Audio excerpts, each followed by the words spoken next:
What's up, everybody? Well, I have a brand new update. I finally put my curtain ties on my curtains. And the better thing, is that we have reached November. Yay! So I'm going to make this video with the curtain ties before removing them. Because Halloween was quite different. It was quite an experience. Like, I have never in all my life been so desperate passing out candy because we severely underestimated how much we needed. And I ended up passing out things I just never thought of as candy, such as peanut butter crackers and, a number of things. But I did a rush job tidying up this place because I thought, in my mind,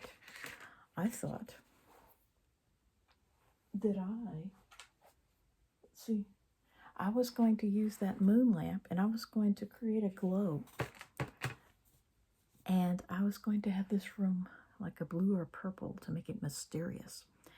And I opened the blinds thinking, that'll let the light out from the room to the outside. But what ended up happening is you couldn't see. You couldn't see. The windows are so tinted that you could not see inside this room. So it may as well have just had no lights whatsoever. Just like always. So, wonderful Halloween. Happy Halloween. But next time we'll buy more candy. Even if I have to sneak out and buy it on my own, much to my dad's dismay. Well, real quickly I want to unbox two things that I should have gotten all in one package, but instead ended up being two, because I didn't, somehow or another, I waited. Let's see, I bought this, and I've already washed her dress and styled her hair and everything, but she still has that kind of pungent smell from the house she came from, and I added the tights and shoes, the pantyhose and shoes, I guess. So she had no hair tie, and I don't know, but I reconditioned her somewhat. I thought she was special because I have another Gypsy Rose doll, but I thought that was special because not many kidcore dolls had dark brown hair and eyes instead of dark skin, black hair, and brown eyes. So I actually had to make one of the blonde girls into a hazel-eyed doll just to scratch that itch, because she had blue eyes. I just made them hazel because I just was longing for a variety that they didn't provide. So the other thing from the same seller, same pungent smell, was some Christmas ornaments. And you can tell he's like a toddler size with no arms or no hands and feet. He has arms and legs. These are Christmas ornaments, a soldier and some kind of a Jingle Bell kid. She called it a girl, but I see it as just a kid. So there's those. And this is an empty bag I'm going to put them in temporarily because I was just so damn desperate. I was just so desperate to, find something to pass out as candy that I went and I got some stuff that was in this bag. It was some kind of a anniversary gift full of, chocolate candies, which I have no use. This is about how much use I have for chocolate, because the color reminds me of exactly what it makes you do more of. If there's one thing I don't want to do more of in life, it's that. So, not a big fan of chocolate. I don't crave chocolate. And one thing I found is that the more you eat something, the more you slack off on something, the more you cut something out of your diet, over time, the less you crave it. Like, once you just get it in your head that this is not good for me, I don't want to buy it anymore, and you stop eating it as much, like sugar, like chocolate, like gummies, which I wish it were more widely known that those things make you have to, more gummies and chocolates. Then we wouldn't have had the army of kids for Halloween that we had, like cars just unloading 4 and 5 kids. And it's like, oh my gosh, I hope our candy lasts. I started out generous, but had to become very stingy as we started to run out. But not only is it not good for your teeth and your skin, which unfortunately my skin is an uphill battle my whole life, Um, and, you know, it's bad for your complexion, your health, and everything else. But it also makes you spend more time in an unpleasant place. Um, so, no cravings for chocolate. And I know I'm going to be kicking myself as I find things throughout the house and say, man, why didn't I give that away as candy? Gave away all my Easter stuff, hoping they wouldn't notice or be insulted. Gave away everything I could find. But, it's just, it gets to the point where you just don't eat it and don't eat it and don't eat it. And what other choice do you have but to throw it away? So, Halloween is that, it's like the garage sale for free, of course. You don't get any money for it. It's like having a garage sale for free candy. So, it makes you feel good because you're not officially just throwing it in the trash, although that's where it belongs, considering what it does to your health. So, all those Christmas things from this one seller, which I have to stop buying. As much as I feel tempted, by these holiday deals, I have to stop buying. And as always, I always underestimate how fed up with the holiday I will be by the time it's through. Like, that feeling where you always think that you're going to want to carry on the Halloween theme in the form of autumn into November, the, Christmas theme in the form of winter, into January, and so on. The springtime theme of Easter into May, the summer theme after the 4th of July throughout August, though we kind of do that anyway. You always think that you're going to want to continue the holiday, but you underestimate just how tired, how sick you will be of it, how desperate you will be to wear anything but Halloween by November the 1st. And I have, like, still a little bit of the autumn theme going, but I haven't worn blue in so long that I'm wearing turquoise. So there's that. And I made this beautiful song. I'm always blown away by how beautiful these songs I make really are. The Suno song, I mean, if you told me it was Alan Jackson, I would believe it. That's how awesome they can be. If you give it the right instructions and the right lyrics to work with, you can end up with something that literally has you in tears. And so I wrote this song. I might link rather than attach or include in this video to make it longer. But it's just so beautiful because it's poignant is the word. It's all about, things that perfectly pertain to my life. Setting the clocks back, it's still being fall, being happy about Christmas, but yet very angry about some of the things people put in rap songs or hip hop, which I have no use whatsoever for that genre. Rap, hip hop. I can make 500 videos about it and never say enough about how much I detest that style. And I just absolutely hate watching DIY videos, which is why I keep the volume to 0. Or, I wish I could just mute it by default. But you're watching a DIY video because you just enjoy those things and they relax you. And you can learn something like how to do things. But they have to accost you with trash. Like I talked about maybe 2 years ago. Don't drop that thun-thud on and then you have to look up and find out what that is. And it pertains to drugs.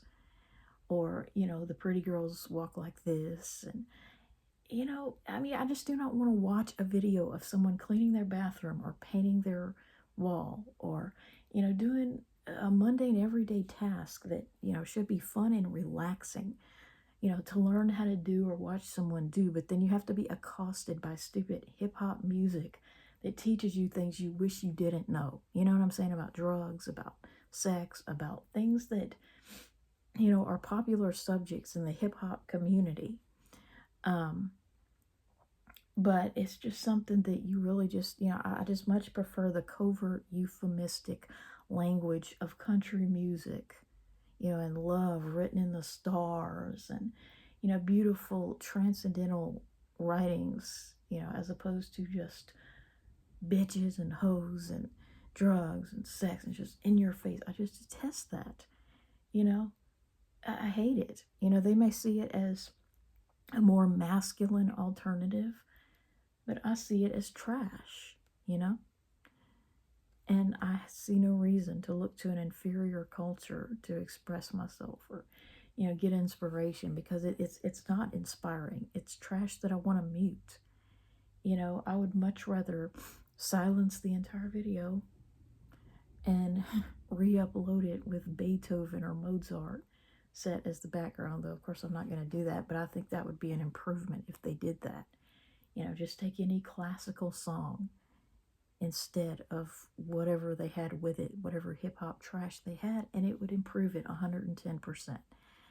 And you know, I said in my other video because I was so afraid someone was listening that that mine are not the stats. You know, the fact that I hardly ever get colds. You know, as in, if I get it to February without a cold, it will be 2 years, knock on wood. So I guess that would make it, what, 21 months since I've had a cold? Now that we're in November, about 21 months. Realize some little girls are potty trained by that age, and I was certainly talking. And most babies are walking, nearly all. And they're growing a little bit of hair on their head so that they look like a toddler instead of a baby. 21 months is the age of my most recent cold. And, you know, so those are just not the stats of someone who is promiscuous, someone who harms children, which yesterday, I mean, we had like dozens of children in all races, and not a one of them was harmed in the slightest, you know, unless they were insulted by our lack of quality candy when we got desperate. But not a one of them was harmed by coming to our house and taking a piece or two of candy from us. Not a one of them was harmed in any way. And so this stereotype about LGBTQ plus people and how we harm children, we, you know, are promiscuous, we get AIDS, we have dozens of sexual partners a year. Well, that is definitely not true. Certainly isn't true about what I call the transmasculine spectrum. Women who present more masculinely than others. You know, I just call it transmasculine. That's just an umbrella term for female-born people who are LGBTQIA plus. And of course, transfeminine is, you know, gay men and M to Fs, though they may disagree with that. Transfeminine, it just means a male who is not straight and typical. So, you know, us masculine presenting females, I mean, it's certainly not true for us. And it is really not true for the majority of transfeminine or gay men. You know, those who I have met, I've never known a gay man personally that died of AIDS or had AIDS to my knowledge. I don't think I went to school with anyone that I know to have AIDS right now, though I haven't really kept up with my classmates, I must admit. I don't live in the same town, and I'm glad I don't. So yeah, I mean, that's just ignorance, and yeah, it's spewing hate. It's hate and ignorance, and I can't even believe, you know, just how people will use their kids like puppets, you know, to spew their hate because their voice they don't think is powerful enough, even though it's the one that's actually been through male puberty. But it just makes absolutely no sense for an innocent treble boy, as I call them, you know, because I honestly I cannot and do not see prepubescent or pre-adolescent boys as small men, you know what I'm saying? Especially if they haven't ever pushed a lawnmower, making me more of a man than they are or may ever be. You know, boys with less facial hair than I have, unfortunately. Less acne. I cannot see them as true men when their testosterone level is not as high as mine, and certainly not as high as the testosterone I've produced over my lifespan, you know, because it's cumulative. The effects of testosterone are cumulative over the lifespan. So even if you have a low level, you know, over time it builds. You know, testosterone adds things to your body, like a mustache and a deeper voice and an Adam's apple, estrogen blocks those changes from occurring. That's how the body works. Estrogen fights against testosterone, but not strongly enough. It's not as powerful. Um, so, I don't see little boys as small men. I see them as, kind of like a third gender of sorts. If I had to draw someone of a third gender, they would end up looking a lot like a little boy, like Justin Bieber in his early days of fame. They would end up looking a lot like a boy who is within a couple years of the voice change, but hasn't had it yet. And that's why I'm obsessed with that subject. It would look a lot like a typical 12 to 13-year-old boy should his voice change at 14 to 15. Angelic, very like, how would you say, kind of not exactly a female or a woman capable of having babies, but certainly not a man with a beard and body odor and chest hair. So, like my kid Cordell, don't like the pungent smell, like my Christmas ornament, though it would be nice if he were a little bit taller, but that's okay. Guess he's lighter weight. Glad we're in November, and I'll go ahead and post this.